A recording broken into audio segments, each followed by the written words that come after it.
Blow the whistle with EJLee Law.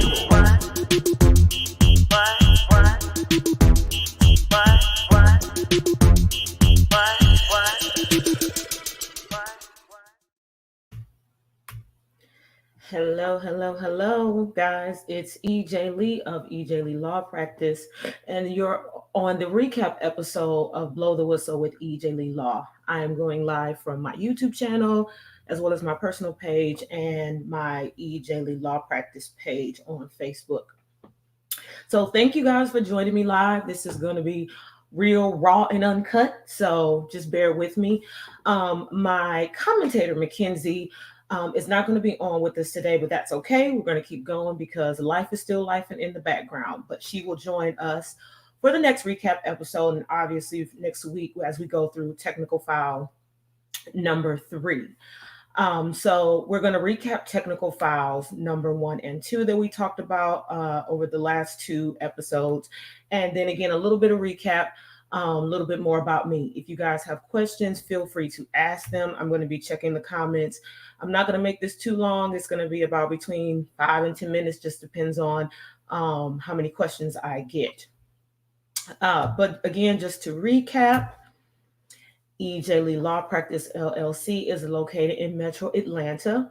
We handle copyright and trademark registrations worldwide, adding patents soon, as well as drafting, reviewing, and negotiating contracts for members of the entertainment industry and Georgia businesses, big and small. Yes, indeed, that is what EJLee Law does. Also, we have, again, the Referee Whistle Official DIY trademark course coming up this Saturday at 6 p.m. There is still time to sign up for that. So I'm going to actually let you guys see the ad for Referee Whistle Official. Hello, attorney EJLee here. Trademarks are the first thing that people recognize about your business. However, many startups and entrepreneurs do a limited budget delay the intellectual property registration process, which often leaves them legally vulnerable. Introducing Referee Whistle Official Live Webinar, an exclusive one-day event to get you off the idea sidelines and into the game. Referee Whistle Official Live Webinar is a monthly invitation-only event for entrepreneurs, brand builders, entertainers, authors, and creatives ready to dive into the art of intellectual property protection. Are you ready to register your trademarks but unsure exactly how to do it? Our live one-day session downloads the skills and strategies necessary to identify, protect, and manage your intellectual property so that you develop a worthwhile legacy. You will receive a step-by-step instruction workbook, live instruction from yours truly, and time to ask questions. Sign up for the webinar now at the link or leave your email to receive upcoming webinar dates, discounts, and more. All right. 1 second, guys, as I take this off the screen. So yes, as you guys know, the Referee Whistle Official DIY trademark course is taking place this Saturday. So again, I will make sure that I leave links to sign up for that course if you are interested in taking that course and learning the trademark process for yourself. So like I said, we're talking about technical file number 1 as a recap. What is the purpose of a trademark, and understanding that it's not an absolute property right. So you can coin a phrase or word, and if it's not tied to a product or a service, it is up for grabs for anybody to take. So one of the things that I do with my clients is I always use a story to get the point across. And that seems to help people as far as understanding how trademarks work. So one of my favorite examples is when the young lady who coined the phrase "on fleek," and it went viral. So at the time, I think she did a Vine video, and I've talked about her before, where she said eyebrows or lashes on fleek, and then it was not tied to a product or a service, and that particular slogan went viral. So it started being in songs. It was everywhere, really. So me as a trademark lawyer, I basically went to the United States Patent and Trademark Office and saw that there were about let's see, 7 potential registrations for On Fleek, from everything to clothing, to makeup, to catering. It was all kinds of things for On Fleek. But the bottom line is the actual young lady who coined that phrase did not have anything tied to it, and so she did not own it, and it was up for grabs for anybody to use if they're using it in the manner that it's supposed to be used for the product or service that they're offering. So what I might do is maybe not on the YouTube channel, but I will at least post some in the comments links to where you can see the companies who have actually registered On Fleek as a trademark. But again, for a trademark to be acting as a source identifier, it has to be tied to a product or a service. So whether you're somebody who is a blogger and you have a phrase that you say within that could be something that's acting as a source identifier. But if you're just out here coining phrases all the time and it's not tied to something, it is not a trademark, and it is not an absolute property right. And just because you threw it out there does not mean you have anything tied to it.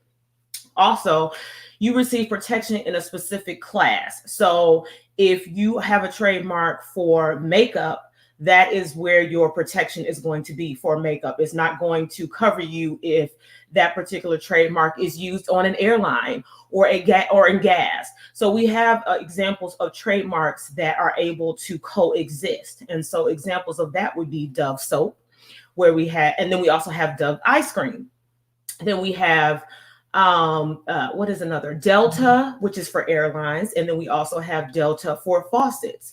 So those are examples of trademarks that are in completely different classes, but they can coexist. So just because you have a trademark for something as simple as obviously me being an attorney, if someone is doing something completely unrelated to that with that name, I cannot stop them from using it unless it meets some other factor. So that's just the one thing as the recap for our technical file number 1. Technical file number 2, we talked about the differences between patent, copyright, and trademark. That particular live that we did was quite long, so I'm not going to go too deep into it. But the main thing to understand as far as the differences between copyright, for instance, and trademark is that with trademark, you have to do something extra besides coming up with the phrase. It has to be tied to something, meaning actual use in the marketplace. A product or service has been offered for sale. As with copyright, you can simply write a book, manuscript, and I mean literally write it in a manuscript form. You can do a film or movie. You can create art. It automatically receives copyright protection from the moment that it's created and put into a tangible form, as long as it meets the minimally creative standard and it's original for copyright.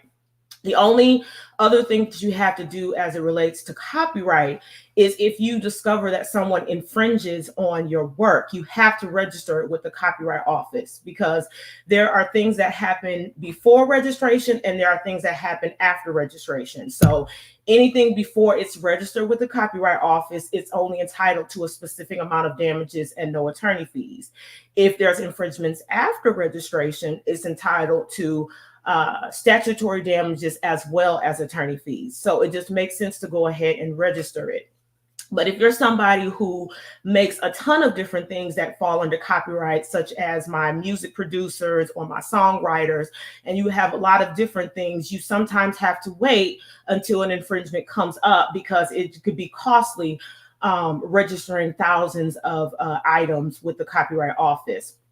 Think of it like this: newspapers, magazines, they tend to not necessarily register every article that they have. They wait until something happens, just because, again, it's not cost effective to do it the other way. But again, it's just that there's what happens before registration and there's things that happen after registration. So if you only have a small amount of works, then it makes sense to go ahead and register it with the Copyright Office so you have the full benefit of the law. Whereas with trademarks, it requires that you're actually using it with a product or a service, and you have to be offering that product for a sale to the public, and it has to be continuously and consistently used. What do I mean by that? With the copyright, the protection time is the life of the author plus 70 years. Whereas with trademarks, it's indefinite as long as the person is using it or the company is using it. So for instance, with McDonald's, the actual founder of McDonald's is no longer with us, but the company is still in business. And so as long as McDonald's continues to operate, it will always receive trademark protection for its logo and the name McDonald's and all the numerous trademarks that are associated with that. So I'm just going to check really quickly to see if we have any questions or comments. And also I wanted to go over really quickly over the last two things as far as what's happening in our in the IP streets. Give me 1 second to pull this up. Trademarks.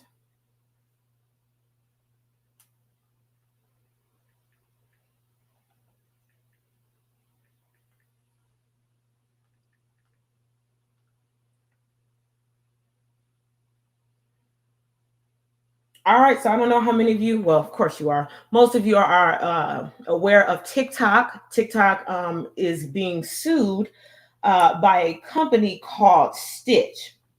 So Stitch Editing sues TikTok for trademark infringement over its new video editing feature, alleging registered rights in Stitch Editing and common law rights in Stitch for video editing services.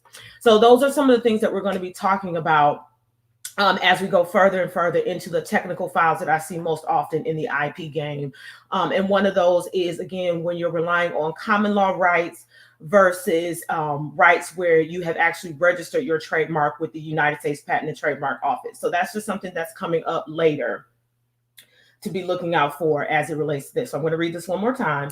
Stitch Editing sues TikTok for trademark infringement over its new video editing feature, alleging registered rights in Stitch Editing and common law rights in Stitch for video editing services. So that shows that they have a trademark registration for one of these trademarks, and the other one they're relying on common law in that they haven't actually filed for a trademark registration with the United States Patent and Trademark Office.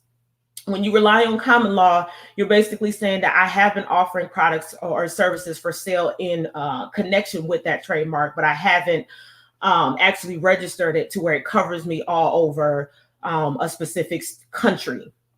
Because as we know, trademark rights go by country. If you haven't made a sale in that country, you don't receive trademark rights in that country simply because you have a trademark in, let's say, the United States and thinking that's going to cover you in the UK. That's not how it works.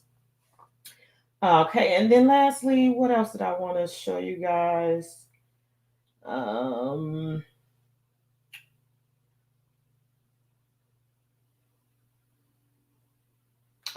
well, there was a question that my mom asked me, and so I will answer that question live for you guys.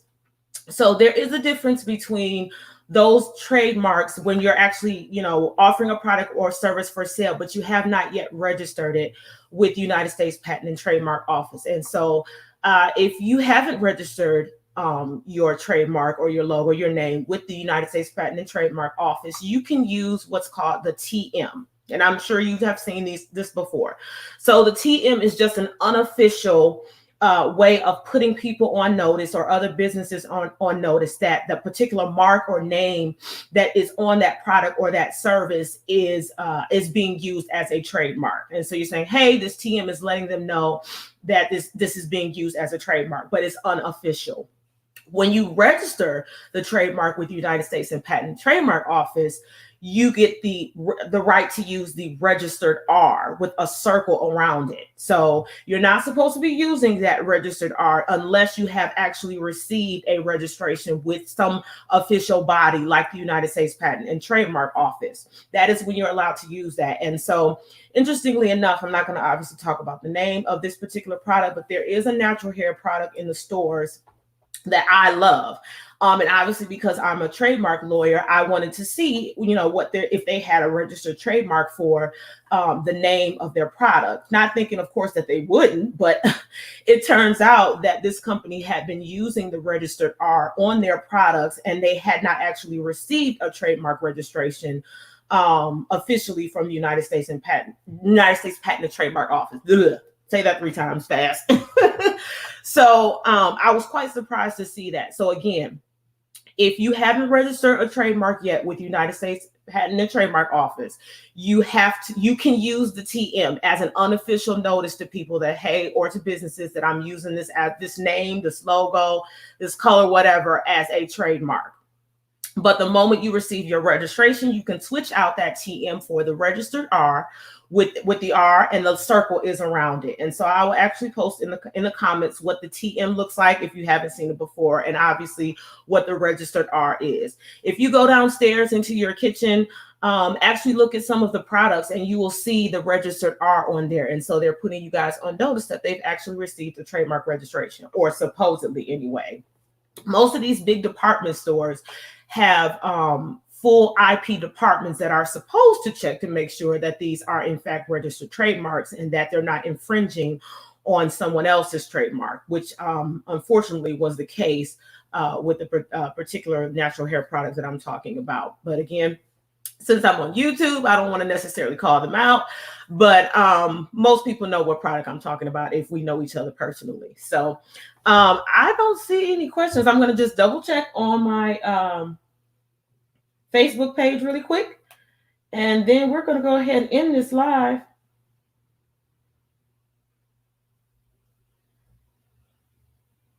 But yeah, you guys, so next week we're going to be going through technical file number 3, where we are going to be talking about slogans. And so we are going to focus on some of the famous slogans that are out there, and why those slogans work, and why you don't see a company with a ton of different slogans. So we're going to get into that for technical file number 3. As I see a lot of times my clients have so many ideas and I have to dial them back and say, hey, you might want to slow down a little bit, because you might not be able to receive a trademark registration for every little slogan that comes out of your mouth if you're not using it on a consistent and continuous basis. So again, you guys, we've talked about technical file number 1 and number 2, and I want you guys to be referee whistle official, and I will see you guys soon on so that next episode is going to be on, obviously, on Tuesdays, and then on Thursdays we'll do recaps and I'll take your questions. And so I will see you guys on the next broadcast.